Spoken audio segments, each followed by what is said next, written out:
Bismillahirrahmanirrahim. Assalamu alaikum, grade 4. Hope you must be in good health. Dear students, today we will learn types of fraction. Students, these are the types of fraction: unit fraction, proper fraction, improper fraction and mixed fraction. And today we will discuss just this type of fraction, that is mixed fraction.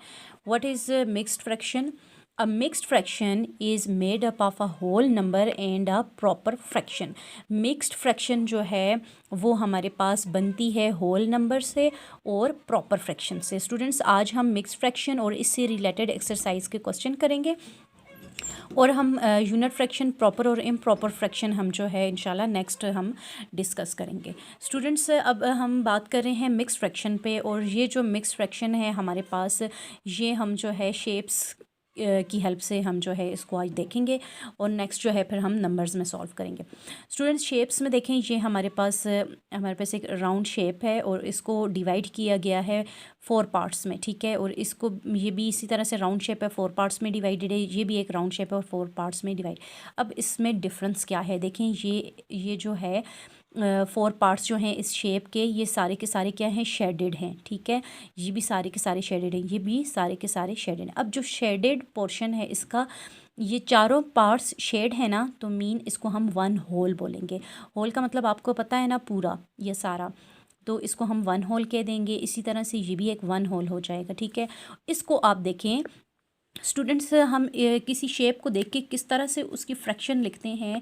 अब इसके total parts कितने हैं, इसको total कितने parts में divide किया गया है, ये हैं हमारे पास 4 पार्ट्स हैं टोटल. ठीक है, तो 4 पार्ट्स को हम लिखेंगे डिवाइड में. ठीक है, देखें जी, 1 2 3 4. ये मैं आपको क्लियर करती हूँ, आप इसको पहले समझ लें. जो टोटल पार्ट्स होते हैं वो हम लिखते हैं डिनोमिनेटर में. ठीक है, ये डिनोमिनेटर हो गया.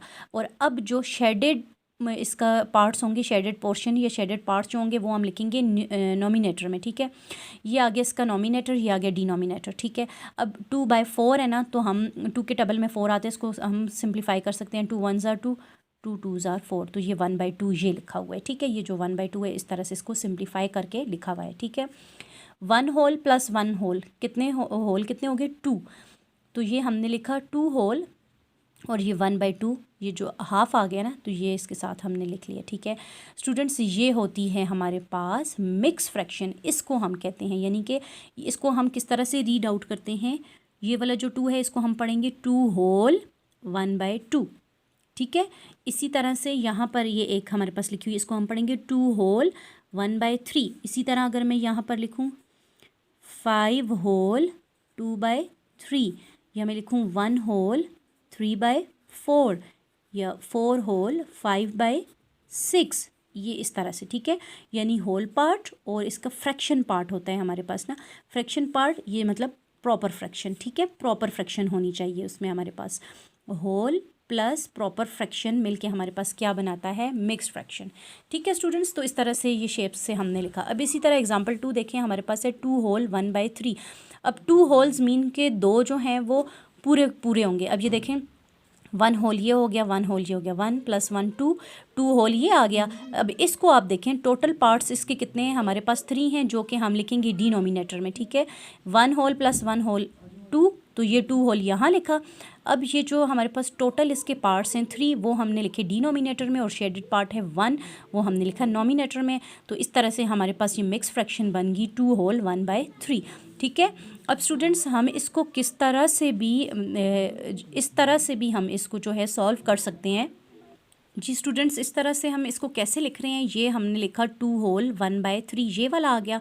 अब ये वाली जो इन्होंने फ्रैक्शन, ये वाली जो पार्ट है ना, इसको आप देखें, ये इसके इक्वल है कैसे, और हमने इसको लिखा कैसे है. देखें जी, 1 2 3, तो जो टोटल पार्ट्स होते हैं वो हम लिखते हैं किस में, डिनोमिनेटर में. ठीक है, तो यहाँ मैं आपको बताती हूँ, ये हमने लिखा 3 डिनोमिनेटर में, क्योंकि टोटल पार्ट्स 3 हैं. अब शेडेड पार्ट्स जो होते हैं वो हम लिखते हैं किस में, नोमिनेटर में. ये 1 2 3 शेडेड भी 3 है, 3/3 आ गया. यहाँ से देखें, जो टोटल पार्ट्स होते हैं वो हम लिखते हैं डिनोमिनेटर में 3, और जो शेडेड पार्ट्स होते हैं वो हम लिखते हैं नोमिनेटर में, वो भी हो गया 3. अब देखें 3/3 हमारे पास ये कैंसिल हो सकता है. 3 1 टाइम्स 3, 3 1 टाइम्स 3, ये भी 3 1 टाइम्स 3, 3 1 टाइम्स 3. तो 1/1 यानी 1 डिवाइडेड बाय 1 किसकी इक्वल आएगा, वन को आप डिवाइड करें वन पे तो वो वन ही आएगा, इसी तरह वन को डिवाइड करें वन पे तो वो वन ही आएगा। ये हमारे पास बन गया वन, ये भी बन गया वन। तो ये देखें 1 होल प्लस ये वाला 1 होल 2 होल, ये 2 होल ये भी है ना, तो 1/3 तो इसको हमने लिखा टोटल पार्ट्स डिनोमिनेटर में, शेडेड पार्ट नोमिनेटर में। और ये मैं आपको इसका बता रही थी ना कि ये कैसे लिखा गया है, ये 3/3 इसको लिखा, यानी 3 डिनोमिनेटर में टोटल पार्ट्स और शेडेड पार्ट्स नोमिनेटर में 3/3। सेम इसी तरह 3/3 इसको लिखा है इन्होंने, और 1/3 जो है वो इसको लिखा है, ठीक है 1/3। अब इसको आप अगर सॉल्व करें देखें ना, तो 3/3, अब ये हमारे पास 3 फ्रैक्शंस हैं, 1 2 3, 3 फ्रैक्शंस हैं। 3 फ्रैक्शंस क्या हो रही हैं, ऐड हो रही हैं। स्टूडेंट्स आप याद रखना है आपने, जब भी 2 या 2 से ज़्यादा फ्रैक्शंस ऐड या सब्ट्रैक्ट हो रही हों तो वहाँ हम क्या करते हैं, एलसीएम लेते हैं। तो यहाँ पर ये हमारे पास 2 से ज़्यादा फ्रैक्शंस क्या हो रही हैं, ऐड हो रही हैं, तो हम क्या लेंगे, एलसीएम। अब एलसीएम जब हम पीछे हमने एक्सरसाइज 3A सॉल्व की है ना, आज हम 3B का ये क्वेश्चन करेंगे। तो 3A में हमने यही सीखा था कि जब हमारे पास एलसीएम हम लेते हैं तो हम क्या करते हैं, एलसीएम लेने से हमें क्या पता चल जाता है, उनकी डिनोमिनेटर सेम बना देते हैं, ठीक है, यही करते हैं ना। तो यहाँ पर है ही हमारे पास ऑलरेडी डिनोमिनेटर सेम है, ठीक है, तो यहाँ एलसीएम की हमें ज़रूरत नहीं पड़ेगी, ये पहले से ही सेम है, ठीक है। तो जो हमारे पास डिनोमिनेटर्स जो है वो सेम है तो उसको हम 1 टाइम्स ही लिखते हैं नीचे 3 डिनोमिनेटर में, और ऊपर के ये जो नोमिनेटर्स होते हैं इनको हम ऐड कर लेते हैं, ठीक है। तो ऊपर को जब हम ऐड करेंगे 3 + 3 6, 6 + 1 7, तो 7/3 ये आ गया। स्टूडेंट्स इससे रिलेटेड अब जो एक्सरसाइज के क्वेश्चन है वो हम कर लेते हैं। क्वेश्चन नंबर 4 देखें ज़रा। क्वेश्चन नंबर 4 है हमारे पास, represent these shapes as mixed fraction. अब देखें ये पार्ट नंबर A को आप देखें। अब हमारे पास इसके टोटल पार्ट्स कितने हैं, 1 2 3 4 5 6, ठीक है। इसके भी 1 2 3 4 5 6, ठीक है। ये दोनों सेम शेप हैं, सिर्फ थोड़ी सी डायरेक्शन चेंज कर दी है जिससे आपको लगेगा कि ये डिफरेंट है ये सेम ही है, ठीक है। अब ये तो 1 होल है, पूरे का पूरा है 1 होल। इसको हम कैसे कह रहे हैं, क्योंकि इसके जितनी भी पोर्शन है वो सारे के सारे शेडेड हैं, यानी कि 1 2 3 4 5 6 टोटल हैं, वो हम लिखेंगे डिनोमिनेटर में, और शेडेड पोर्शन नोमिनेटर में लिखते हैं, तो वो भी हमारे पास क्या है, शेडेड हैं, तो वो भी 6 ही होंगे। तो 6 1 टाइम्स 6, तो ये इसने क्या बना दिया, 1 होल बना दिया। 6 जब डिवाइड हो हम कैंसिल आउट करेंगे 6 से, तो ये 1 आ जाएगा यहाँ से, और यहाँ से ये क्या आएगा, ये 6 है टोटल पार्ट्स, तो वो हम लिखेंगे डिनोमिनेटर में, और शेडेड पार्ट 2 है वो हम लिखेंगे नोमिनेटर में 2/6, ठीक है स्टूडेंट्स। तो आपने कंफ्यूज नहीं होना, जो टोटल पार्ट्स हैं वो लिखें डिनोमिनेटर में, और जो शेडेड पार्ट हैं वो आप लिखें नोमिनेटर में, बस इतनी सी बात है। अब पार्ट नंबर A देखें, यहाँ पर मैंने फ़िगर नहीं बनाई, फ़िगर आप खुद नीट एंड क्लीन बनाएंगे। यहाँ से बस आप ये सामने रख के मैं आपको करा रही हूँ। अब ये देखें, ये आ गया मेरे पास 1 होल, तो इसको मैंने लिखा 1 होल प्लस ये क्वेश्चन पार्ट नंबर A का सोल्यूशन है हमारे पास, ठीक है। ये आ गया होल, 1 होल मैंने इसको लिखा, प्लस ये वाला आ गया, और ये हमारे पास क्या बनेगी, इसकी फ्रैक्शन, इस शेप को देख के हमने फ्रैक्शन बनाई 2/6, ठीक है। अब ये हमारे पास क्या है, ये देखें इस 1 के नीचे कुछ नहीं है, तो इसको हम लिख सकते हैं 1, ठीक है। तो ये इसके डिनोमिनेटर में कुछ नहीं है तो हम लिख सकते हैं 1। अब 2 फ्रैक्शन आपस में क्या हो रही हैं, ऐड हो रही हैं। तो मैंने आपको क्या बताया था, जब 2 फ्रैक्शंस ऐड हो रही हों तो हम क्या करते हैं, एलसीएम लेते हैं, और लेते किसका है, डिनोमिनेटर्स का। डिनोमिनेटर्स में क्या है हमारे पास, 1 और 6 है। तो 1 और 6 देखें, जब इनका एलसीएम आप 1 और 6 का लेंगे तो 6 ही आएगा, 1 से तो कोई फ़र्क नहीं पड़ेगा। फिर भी आप देखें यहाँ से हम लें, हम डायरेक्ट 6 से भी ले सकते हैं, लेकिन आपका लेवल 4 है इसलिए हम 2 से चलेंगे। 1 को एज इट इज़ नीचे लिखेंगे, 2 3 are 6, और फिर 3 ये 1 एज इट इज़ आएगा, और 3 1 are 3। जब तक नीचे हमारे पास 1 1 नहीं आता हम एलसीएम को सॉल्व करते हैं, ठीक है।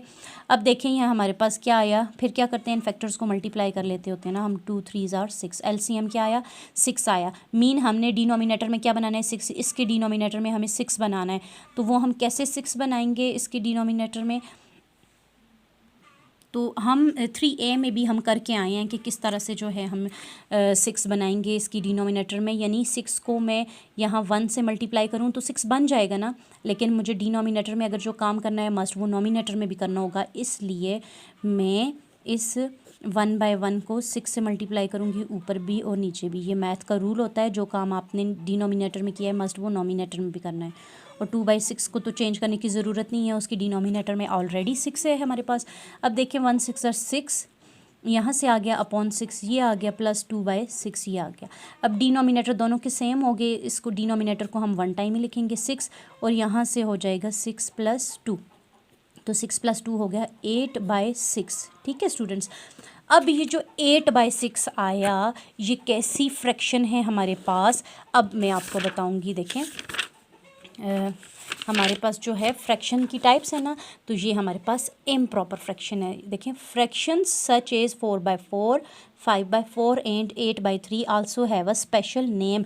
इसके लिए एक स्पेशल नेम है हमारे पास, they are called improper fractions. The numerator of an improper fraction is equal to or greater than its denominator। कह रहे हैं improper fraction का जो nominator होता है वो equal to, या तो वो इक्वल होगा आर ग्रेटर देन, या वो बड़ा होगा। नोमिनेटर या इक्वल हो या बड़ा हो, किससे? डिनोमिनेटर से। तो देखें डिनोमिनेटर में 4 है, तो ये 4 उसकी इक्वल टू आ गया, इक्वल आ गया। और यह का है ग्रेटर देन, तो ये नोमिनेटर जो है डिनोमिनेटर से ग्रेटर हो गया, ये भी नोमिनेटर ग्रेटर हो गया इस डिनोमिनेटर से। तो जब नोमिनेटर बड़ा हो डिनोमिनेटर से, तो ऐसी फ्रैक्शन को हम क्या कहते हैं? इम्प्रॉपर फ्रैक्शन कहते हैं। तो यहाँ पर ये आ गई हमारे पास इम्प्रॉपर फ्रैक्शन। और स्टूडेंट्स जब हमारे पास इम्प्रॉपर फ्रैक्शन आती है, तो हम इम्प्रॉपर फ्रैक्शन में आंसर नहीं देते, उसको मिक्स में कन्वर्ट करते हैं। यहाँ आप ब्रैकेट में इसके साथ लिख लेंगे इम्प्रॉपर फ्रैक्शन। ठीक है, ये इस तरह से इम्प्रॉपर फ्रैक्शन। तो इम्प्रॉपर फ्रैक्शन में तो हम आंसर नहीं देंगे ना, उसको हम चेंज करेंगे किस में? मिक्स में। अब मिक्स में कैसे चेंज करेंगे? देखें 8/6 है, इसका मतलब क्या है? डिवाइड हो रहा है 6 पे, तो आप इस तरह से करेंगे 8/6। जो ऊपर होता है हमारे पास नोमिनेटर वो डिविडेंड होता है, और जो डिनोमिनेटर होता है वो डिवाइज़र होता है। 6 1s are 6 आप करें, माइनस किया 8 - 6 2, रिमाइंडर क्या आया? 2 आया। अब देखें इसको लिखने का मेथड कैसे होता है, हम इसको क्लॉक मेथड में लिखते हैं, ऐसे यूँ इस तरह से। ये क्लॉक मेथड में चलता है, इसको हम क्लॉक मेथड बोलते हैं। 1 होल पार्ट हम यहाँ लिखते होते हैं 2/6 this will be our answer. ठीक है, तो इस तरह से जो है आप अपना आंसर लिखेंगे। ठीक है स्टूडेंट्स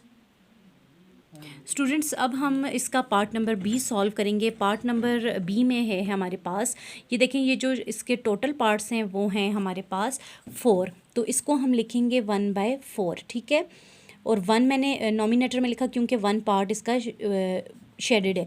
इसी तरह से टोटल पार्ट्स हैं 4, वो डिनोमिनेटर में लिखेंगे, और 3 जो है वो शेडेड हैं तो नोमिनेटर में। इसी तरह से टोटल पार्ट्स 4 हैं, डिनोमिनेटर आ गया 1 जो है वो शेडेड है 1/4। ठीक है, तो ये फ्रैक्शंस बनेंगी। ठीक है स्टूडेंट्स, ये इन शेप्स को देख के यहाँ पर मैंने किया, आप प्रॉपर जो है ना अपनी नोटबुक में डायग्राम बना के करेंगे। अब देखें 1/4 + 3/4 + 1/4, 1 2 3 3 फ्रैक्शंस हैं जो कि क्या हो रही हैं? ऐड हो रही हैं। तो फिर जब हम क्या करते हैं, एलसीएम लेके डिनोमिनेटर सेम बनाते होते हैं ना, तो यहाँ पर डिनोमिनेटर ऑलरेडी सेम है, इसलिए एलसीएम की ज़रूरत नहीं पड़ेगी। डिनोमिनेटर को हम 1 टाइम ही नीचे लिखेंगे और नोमिनेटर्स को ऐड कर देंगे 1 + 3 + 1, तो ये आज गया 5/4। अब 5/4 जो है हमारे पास कैसी फ्रैक्शन है? इम्प्रॉपर। तो इसके साथ आप इम्प्रॉपर लिखेंगे, मैं जस्ट IMP लिख रही हूँ। ठीक है, तो आप पूरा लिखेंगे इम्प्रॉपर। फिर जब आप इसको क्लॉक मेथड से सॉल्व करेंगे ना, 4 1s are 4, माइनस किया 5 - 4 1, तो आप लिखेंगे 1 whole 1/4 like this will be your answer. इसी तरह से हम इसका पार्ट नंबर सी भी सॉल्व कर लेंगे, और पार्ट नंबर सी जो है वो आपका होमवर्क है, आप खुद करें।